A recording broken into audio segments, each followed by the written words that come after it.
Is that Dun, your dun, dun, dun. Todd McFarlane? That's the McFarlane Toys Yeah, DC multiverse. cool, man. That is exactly the same as that. Right. This is so hard to do. Hi, everyone. Welcome to another backstory. We're still going. People are really enjoying it, so I thought I'd keep on bringing the guests in. This is the show where we are diving into the minds of other comic YouTubers and seeing how they tick, why they like comics, and other sorts of geeky things.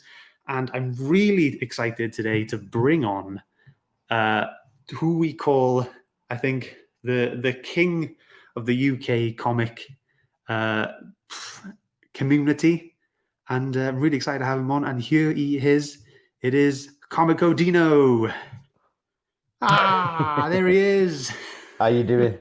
Hey, man, how are you doing? I'm good. I'm really good, mate. I'm really pleased to be here. I'm super Thank you, excited man. you asked me to come and do this.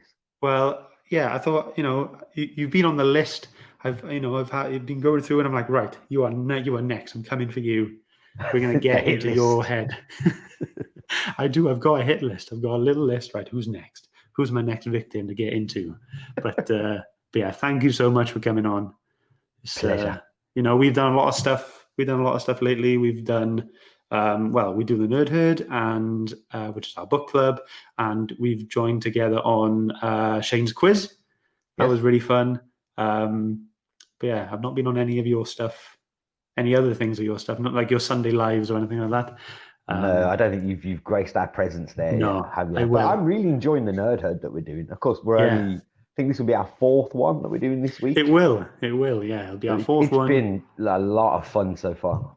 It is. It is. Like we've done. I think we're quite varied, and we're gonna be even more varied with the stuff we've got coming up, with the stuff we've got lined up. We won't Yeah. spoil anything, but it's gonna be good. Really enjoying it. Uh, but yeah, this is about you. This is a chat about you. Um, Basically, your origin story, your backstory. That's the whole way the title came up. I'm And not very good at talking about myself. Can we talk about you? you can ask me questions. That's fine, man. I don't mind. But but people are here to see the guests. They're not here to see me. And you, highly esteemed YouTuber in the community at the moment. Oh, Yeah, you. So yeah, I thought it'd be great to talk to you. But so yeah, you know, uh, briefly, how long have you been collecting for? that's a bit of a kind of trick question. I started collecting when I was younger, like really young, and that Okay, was by proxy of my father who would come back with comic books, but properly collecting like on my own volition, I suppose, since I was about maybe 13, 14, oh, teenager. okay, all right. Uh, So and then I stopped collecting because I kind of moved abroad oh, all for a right, couple of okay. years. Yeah, I went to the United States for a couple of years. Wow. So I sold off all of my stuff that I'd collected by then, which was Okay. I was probably in my early 20s. And weirdly enough, living in the land of comic books, I never bought one comic book while I was What? there. So it wasn't until you came back then, that kind of thing. Yeah, I came back, and when I picked it up again was a girlfriend from way back in the day when I came back. She handed me a copy of the trade paperback for Why the Last Man Yes, that's by on my Brian K. list. Vaughan. I know. I want to read You that. would love it, Scott. I think I would. I Yeah, think I I think would. you love your indie titles. You would love this. It's classy. Awesome. I'll Yeah, uh, I'll bump it up and the list. oh, definitely, I would. I'd put it at the top, mate.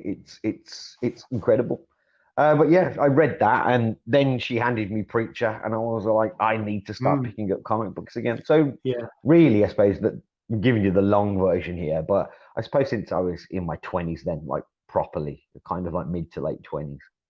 Yeah. Okay. So that kind of jumps forward a bit on my first question. So how did the love of comics start for you?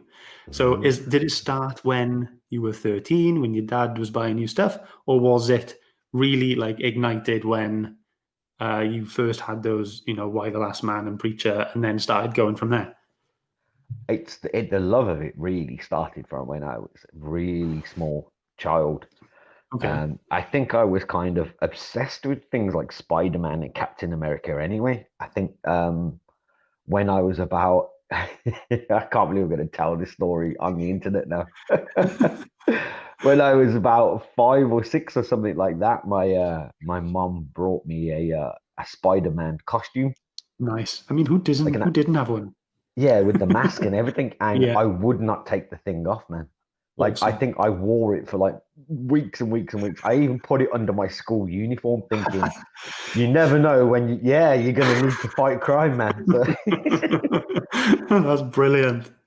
yeah, so I kind of was obsessed with kind of Spider-Man and Captain America in a weird way as well, which I did grow out of that as I got older. But then my dad started coming home with copies of like the Dandy and the Beano. For Americans watching this, that's a very kind of quirky, quintessential British kind of comic Yeah. books. At what point was this for you then, like age-wise? Oh, probably I'd say like 5 or 6 Okay. upwards, yeah, Yeah. from around about that period. So you're there reading about Dennis the Menace and all that Yeah. kind of stuff, and the Dandy and the Beano and things. Oh yeah. And I Nice. loved it, like every Christmas, I suppose like most people, like I know some guests have said that they would have an annual every Christmas. Yeah, Lee said that Just the last same for week. me. Just the Nice. same for me. And then when I got to 13 years old, yeah, I kind of branched out as I started to become a teenager and at school. And then I found the X-Men, and that was it for me. Nice. So did you find, was it, yeah, the X-Men comics first for you? Because I think, sorry to bring up an age gap, but I think for my generation, um, X-Men for me was the animated series. Mm, Like, da-na-na-na-na-na, that, yeah. that iconic theme tune. So that was kind of the introduction to X-Men for me. And then it was like, the actual like live action films. And in the first movie, the only thing I could remember when I was a kid was the guy squeezing his face through the jail bars to kind of get himself out. That's all I could ever remember until I rewatched it again. Um, Yeah. but yeah, so what was it about X-Men then that kind of drew you in? Wow. It wasn't the Uncanny X-Men run. It was the X-Men run. We're around about in the 90s now. Right. And again, I'd kind of been picking up Spider-Man books and Captain America books, and I thought that's where I discovered that Captain America on the cartoons was different from Captain America in comic books.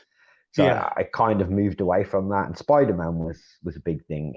But then what really hit me about X-Men was where I grew up, where I was young, it was quite a poor area of Birmingham, and it was quite a diverse area as well. Um, and when I found X-Men, I just found diversity in comic books. For me, it was kind of Yeah. like, wow, I've finally found something that kind of looks like the world around me. There are Oh, brown okay. people and black people, and there are Yeah. men and there are women, and there are strong women, and that to me kind of like made it all seem more real and had Yeah. more Okay. engagement for me. More like relatability.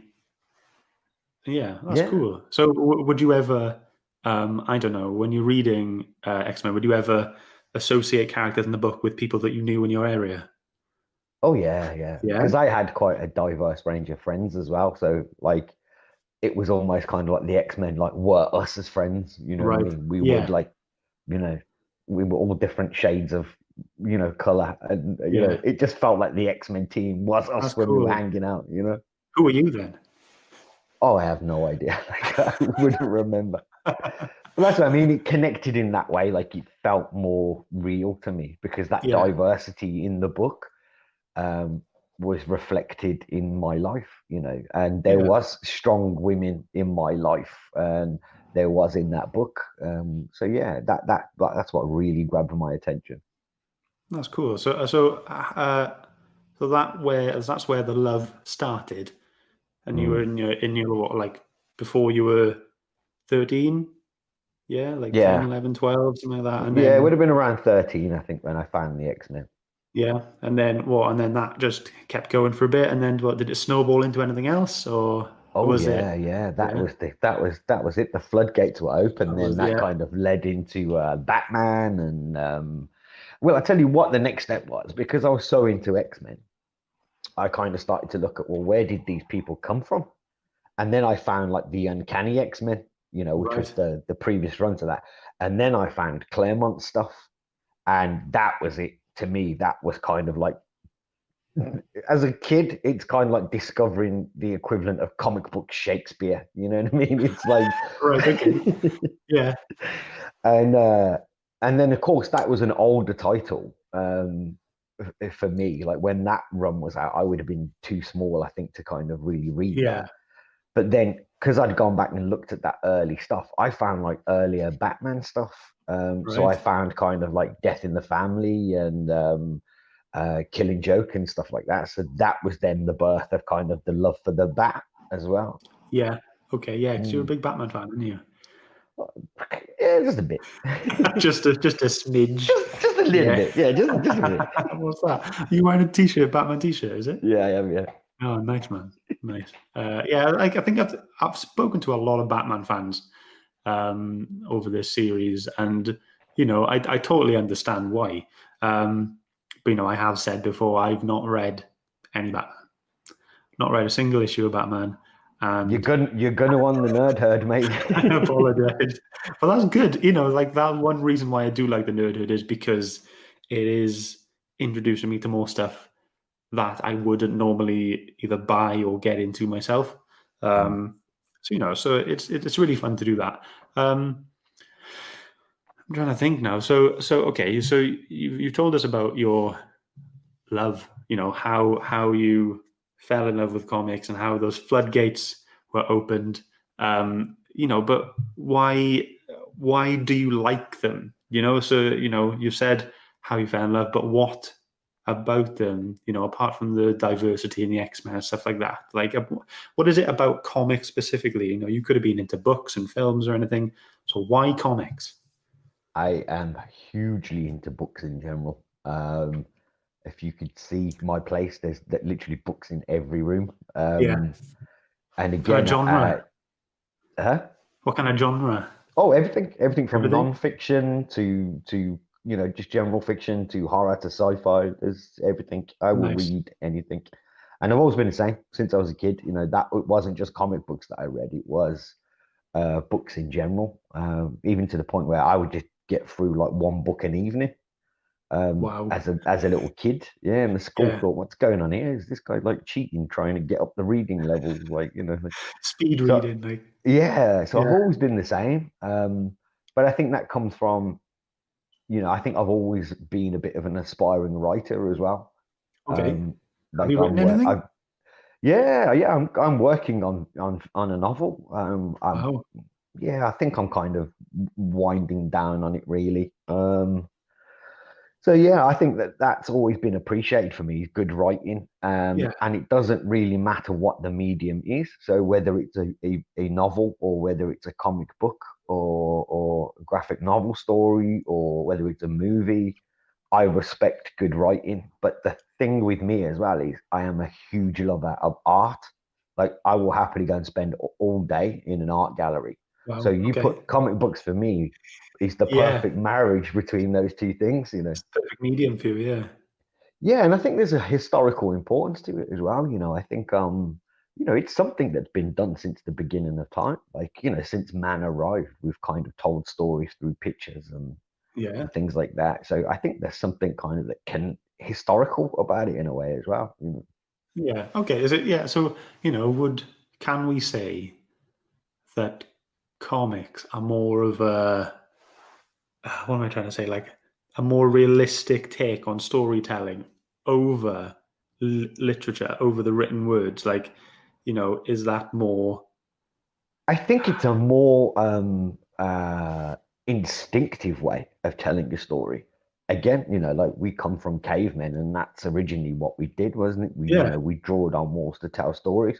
So I think primitively we're more connected to probably that form of storytelling than anything else, really. And again, That's even if you go around the world, you can still communicate, via pictures, can't you? Yeah, You may not speak the language, but if you can draw a picture of, a McDonald's, people will tell you where the nearest one is. You know what I mean? yeah. Or you just shout the word Big Mac, Big Mac. Yeah. Oh, So no, yeah, it seems like a very simple way to communicate messages. that's a really interesting idea to think about. Um, yeah, the fact that like comics may be more universal, and maybe that's why everyone who likes comics, because it's, I don't know, maybe it's touching into that instinctive kind of thing. Um, but yeah, no, I'm gonna think about that. Yeah, but I That's think you layer on top of that, that marriage of artwork and that written word, and over the years, obviously that's become a lot more sophisticated, oh yeah, and people have got very, very good at telling fantastic stories and proverbs and all of these amazing things via that medium. yeah, that's great. Yeah, I really like that. So tell me more about your book, if you don't mind. Do you mind? No, I don't mind. What do you want Um, to know? well, okay. So where do you take your inspiration from? Was it more books, or is it comics, or is it graphic novels, stuff like that, or is it a bit of everything? Um, no, I don't think I get the inspiration. Well, I suppose I do get it from comic books in that way. Like, it's not sci-fi or anything like that. I mean, that is Okay. my favorite genre, but it's not Yeah. something that I particularly write. Um, but I like writing with a message, so something that makes you kind of go, Like and think, when you've yeah. read it. Nothing kind of annoys me more than kind of just reading a novel or something where you invested all that time and yet the grey matter hasn't bubbled at all. Oh yeah. So I, my inspiration comes from anything that makes me think, really, and that's everyday life, people, situations, imagination, other stuff that I read. Yeah. I am a big thinker. You can ask my partner, and she tells me you think too much. And I ask really strange questions. Like at the moment, I've got a big thing about words, like how come the plural for mouses are mice, but houses aren't house, and things like that. And she's like, she looks at me, she's like, what? But yeah, books that make me think. I think I've got them here. So there's one here called The Three Body Problem, written by it's a Chinese name, Cixin Liu, Right. Cixinliu, and the other one I've got up here, Children of Ruin, is called. That's a big, that's like an evolutionary thinker, But yeah, I think I'm on the same page as you. Like anything that literally gets you going. Like films, I love Interstellar. I love, Inception. I saw Tenet quite recently. Loved that, and like I went to see Tenet with my dad, and at the end of it, he was like, "What just happened?" And I'm like, don't you get it? That was so cool. This happened. This happened. It makes you think about this and that, and yeah, anything. Yeah, I think I totally agree with you that like anything that doesn't make you think, or at least ponder at one point, then what's the point? Mm, I mm. think another one. Oh no, I can't remember what it was called. Um, Never mind. We'll skip that bit. But yeah, but yeah, that's cool. Do an edit there. Yeah. So what? So your book is a sci-fi book. How long have you been writing it for? It's not essentially a sci-fi book. It's kind of set in the near future, but it's not essentially a sci-fi story. Okay. All right. Um, and I've been writing it for on and off because I work full time and Yeah. have a social life and things like Yeah. that, or at least used to before lockdown and the pandemic. Yeah. Um, it's tricky to kind of that's the main thing, spending that time when you're doing everything else. That's the hardest part, is finding the time to do it. So I've probably been going on and off with this probably about 3 years. Well, okay. I got halfway through writing one previously, and then kind of abandoned that because I had this idea, like it wouldn't go away. I was trying to work on another one, and this idea just kept boring itself into my brain, and I was like, I need to stop this Yeah. and concentrate on this one. Would you continue with that other one after you've done this, or is that just done? Yeah, I may go back to it. And I've got notebooks and notebooks of kind of ideas, Idea. and yeah. What about, have you ever thought about writing for comics? Does that ever I pop into don't. your mind? I guess it's never really. Well, no, maybe I have thought about it because I've got a friend. I've got a couple of friends actually, illustrators. Yeah. Yeah, and we've kind of talked at one point about ideas. At one point, we talked about maybe making a board game because we're all Cool. like Yeah. huge tabletop Yeah. game Same. players as well. Yeah. Um, yeah, and then we did kind of briefly, kind of like, hey, maybe we should do a comic book and stuff. So I don't know. It's just one of the things that's kind of like Yeah. Or pie is in the it, sky, and yeah, or is it more of those things, one of those things where it's like, don't shit where you eat? You well, know, like, I think it's more one of them things is just talking after a bottle of wine.